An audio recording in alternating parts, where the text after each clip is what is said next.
Fala galera, hoje nosso encontro é aqui, mais uma videoaula para vocês. E hoje a aula vai ser sobre troca dos capilares arteriais.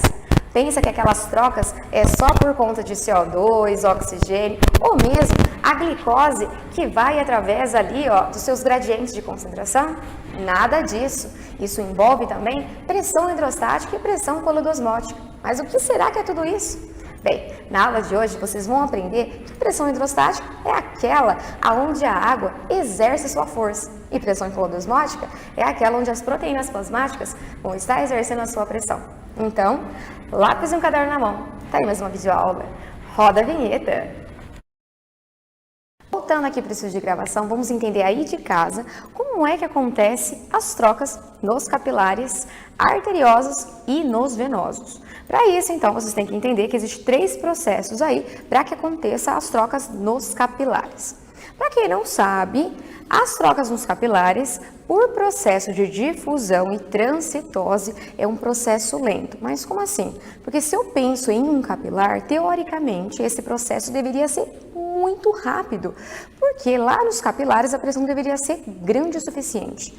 Mas, pensando bem, nós temos muitos capilares. E se eu juntar todos os capilares, lado a lado, eu vou obter um corte de secção transversal muito grande. E essa grande amplitude vai me oferecer aí uma velocidade muito lenta. É como se eu pegasse um pacote de espaguete e colocasse todos os espaguetes em cortes transversais e eu verificaria aí uma área muito grande. E essa área muito grande me dá uma velocidade bem lenta, o que garante aí um processo de difusão.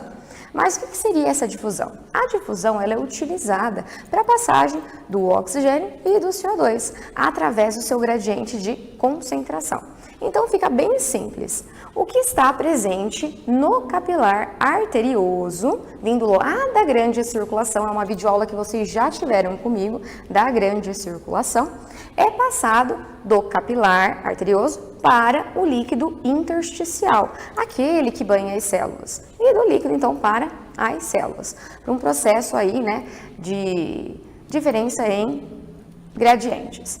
Já o CO2 passa desse líquido intersticial que veio lá das células para os capilares, tornando então esses capilares venosos.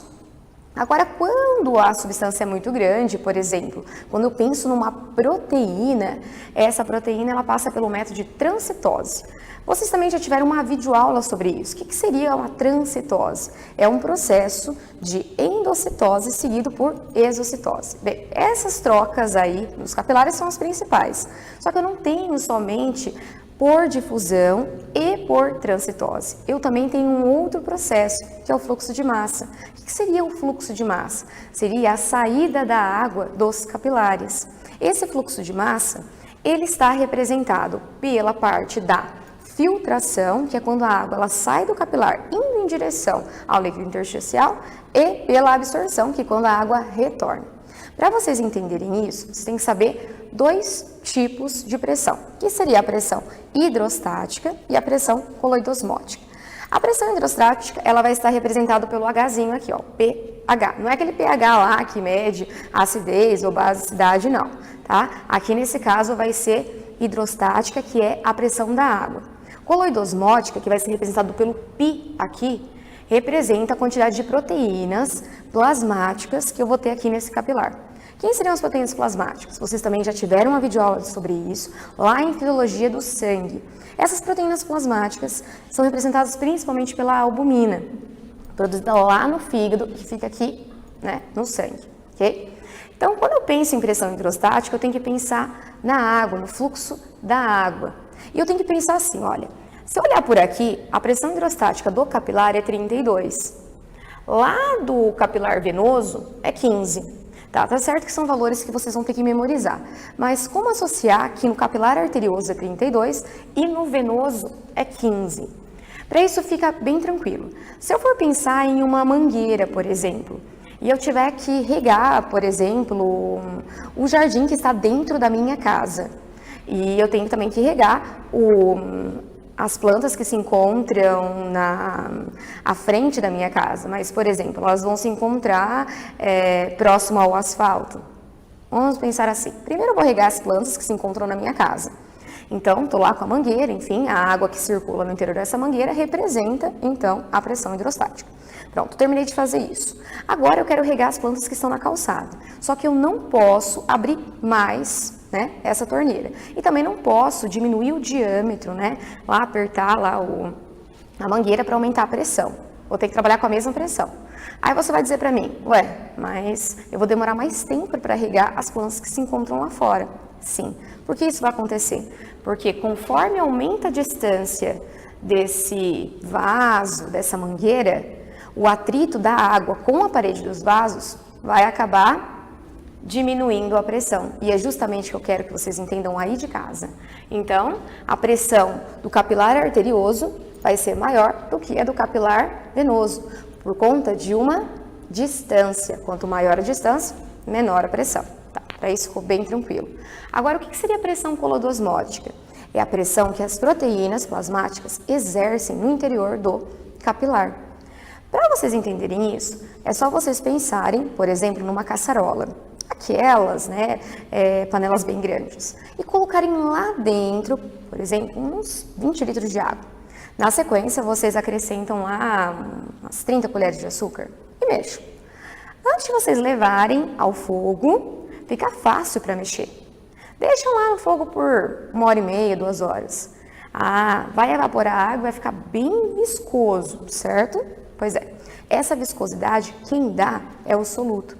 É a mesma viscosidade que a proteína está dando aqui. Então, quer dizer que as proteínas plasmáticas dão viscosidade ao sangue e vão influenciar na sua pressão. Mas como que eu faço esse cálculo? Para calcular a pressão resultante, basta substituir a pressão hidrostática pela pressão colodosmótica. Aí nós podemos saber exatamente qual é a pressão que eu encontro no capilar arterioso e a pressão que eu encontro no capilar venoso. Vamos lá então? Olha só, a pressão resultante de um capilar arterioso vai ser 7, porque 32 menos 25 dá 7. A pressão colodosmótica nunca vai mudar, porque as proteínas plasmáticas não saem dos capilares. Agora, se eu pensar no lado venoso, 15 menos 25 vai dar menos 10. Isso é, menos 10 milímetros de mercúrio. Agora, nós podemos saber quanto de água vai sair e quanto de água vai entrar. Olhem só, a pressão resultante do líquido intersticial sempre vai ser 0. A pressão vai da onde ela estiver mais alta para mais baixa. Então, assim, a água ela vai se movimentar da onde a pressão está mais alta para onde ela estiver mais baixa. Então, por essa diferença de pressão, eu vou saber o fluxo da água. Olhem só, a pressão no interior de um capilar arterioso vai ser maior. Logo, a água ela se move de um capilar arterioso para o líquido intersticial. Então, aqui vai acontecer um processo que é chamado de filtração. Por outro lado, no capilar venoso, vai acontecer um processo que é chamado de absorção. Por quê? A pressão resultante é menos 10. Menos 10 é inferior a 0, que é a pressão resultante do líquido intersticial. Logo, a água vai entrar.